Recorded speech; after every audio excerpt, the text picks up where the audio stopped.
This is the podcast that we ask our guests from in front and behind the camera, how did they get their foot in the door?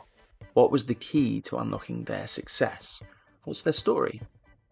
Writer-director Joseph Kosinski started his career with music videos, broke through with Tron Legacy, and saved cinema with Gun Maverick. And bonafide Hollywood legend Jerry Bruckheimer has produced some of the biggest action movies ever made, including Pirates of the Caribbean, Bad Boys, Beverly Hills Cop, The Rock, Armageddon, Top Gun, and they've come together once again for F1 the movie, starring the one and only Brad Pitt.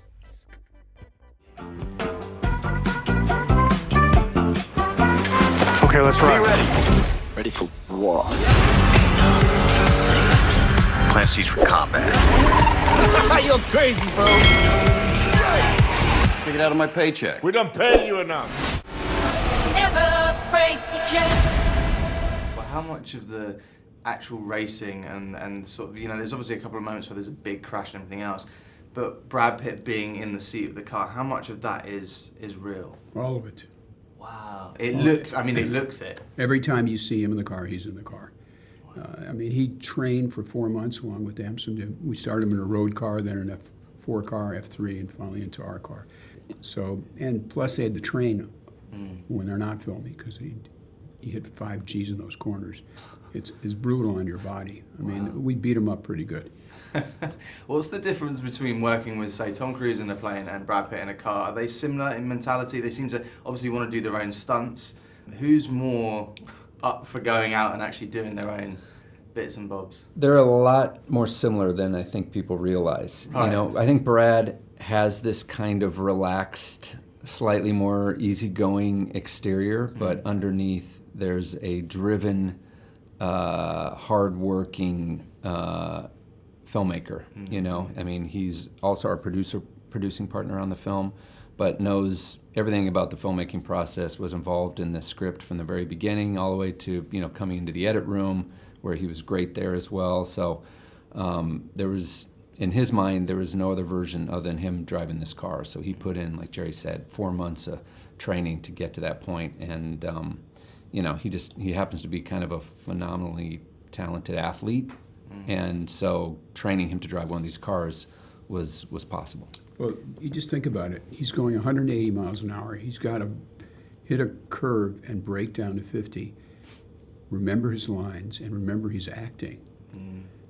Just to keep the car on the track is near impossible at those speeds, especially for somebody who's hasn't been doing it since he was 8 years old or 5 years old, like these current drivers that have been driving their whole lives, where he's, made a pretty good career as an actor. But he still rides bikes, and we took him out to the track with Lewis before the movie started in the very early phases of it and put him in a pretty fast car. And Lewis said, he's a good athlete. He can handle this. And that was his first time. Then Lewis took him for a ride. Scared the hell out of him. Just ripped around those corners. As only Lewis can do.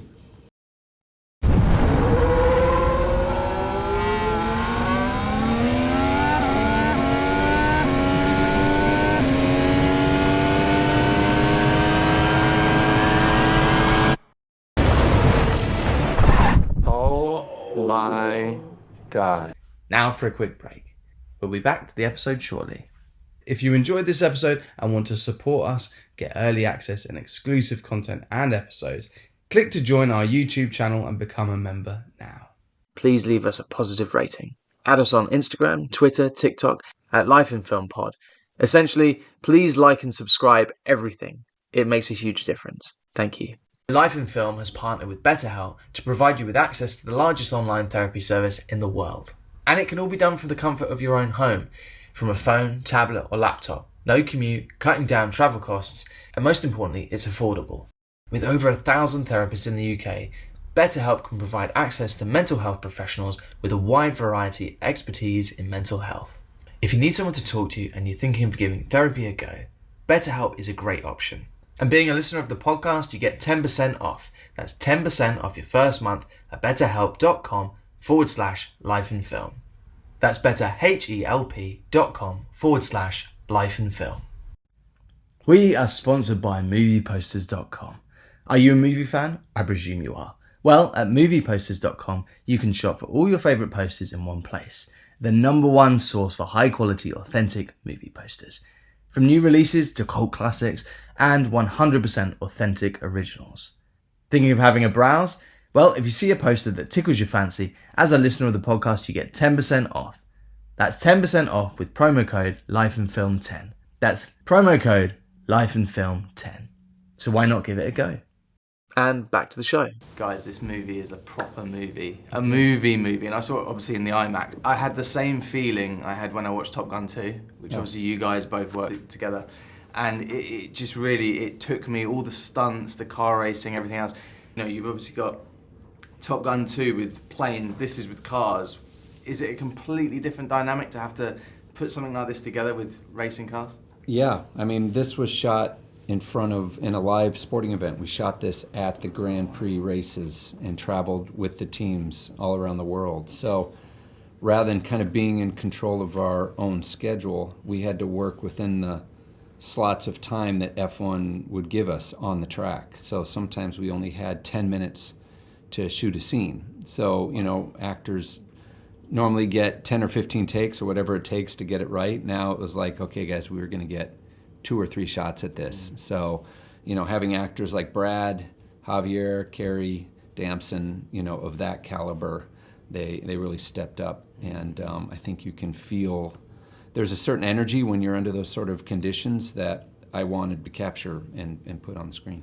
But how much of the actual racing and sort of, you know, there's obviously a couple of moments where there's a big crash and everything else, but Brad Pitt being in the seat of the car, how much of that is real? All of it. Wow. It looks it. Every time you see him in the car, he's in the car. I mean, he trained for 4 months along with Damson. We started him in a road car, then an F4 car, F3, and finally into our car. So, and plus they had to train when they're not filming because he hit 5 Gs in those corners. It's brutal on your body. I mean, we beat him up pretty good. Obviously, you had the backing of Formula One, you had Lewis Hamilton, you had all these people in on it, and that must have really helped being able to shoot, as you say, at the real events. I mean, that would have obviously, being the producer of this film, that would have cost so much more to have to create such a thing. That must have been amazing. What was the process to get them behind the film? It took almost 2 years, to be honest with you, to get to where we actually started filming. Joe was very smart about it. What we did, first we went to to London, met with Stefano, who was the head of F1, and we had Brad and Joe and myself. And Joe smartly did a piece of film where he showed them how he created Top Gun by taking that F-18 and skinning it for other planes. And he did the same thing for F1, where he took one of their races and skinned our car in that race, and it was seamless. You couldn't tell it was another car. And I think that helped convince him. Plus, when you tell the story, this is like Rocky on steroids, this movie. It's emotional, it's funny, it's got all the things. And what's great about it, it's the guys are actually driving. It's not a documentary. It's, you know, we condense time. You know, for the real F1, you know, crazies about the sport, they'll say, wait a second, that couldn't, everything in there happened. It might have happened a year later, but it all happened. Yeah, incredible. I mean, it looks amazing. I'd love to ask, my podcast is usually about how someone's career begins, and before we go, I'd love to ask you, where did that passion for filmmaking come from? And if I start with you, Joseph, how did you get that first script made, that first directorial, you know, Tron was obviously a huge movie, but how did that happen? Well, if I go all the way back, it started when I was in architecture school. I made a short film while I was in school and entered it into a little film festival in New York City, and it got accepted. And I think that was the first time I actually sat in a theater with a group of people and watched something I made, even though it was only 2 minutes long, kind of play on the big screen. And after that experience, I was kind of hooked, and kind of found my way into this through the world of commercials. But yeah, that was kind of my way in. Wow, and Jay? I think I started when I was really young and just was mesmerized by that big screen and the sound and the experience of being there and getting lost in the drama of what was on that screen.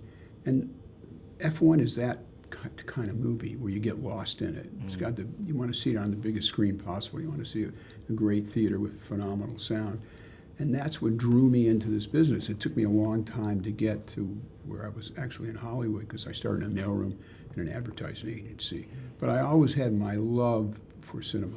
I had the passion for it, and it lives today. And I love sitting in the theater watching this movie because it's emotional. It makes me feel something. Every time I watch it, I tear up. So I think we made an experience for an audience that's romantic, it's funny, it's in a world that's so exciting. You have 10 teams, 2 drivers to each team, and your teammate is your competitor. Now, what sport has that, where the two are jockeying to be the number one driver, and that creates the drama for what Joe found and why he wanted to make this movie. Oh, it's classic storytelling, isn't Yeah. it? It feels like Top Gun. It feels like one of these classics, a future classic. And last question, I'd love to ask advice. Someone that's trying to get into the film industry, if it be a producer or be a writer, director, what would your advice be? You have to make something. No one's going to pay you to make your first film, so just go out there, make something about something you're interested in, make sure your own voice is there, make something that only you could do, and if it's good, it'll get noticed. Well, for me, if you can get a job around the movie business, even if you're getting coffee, do it. Just get in any way you can get in, and then show how good you are. That's it.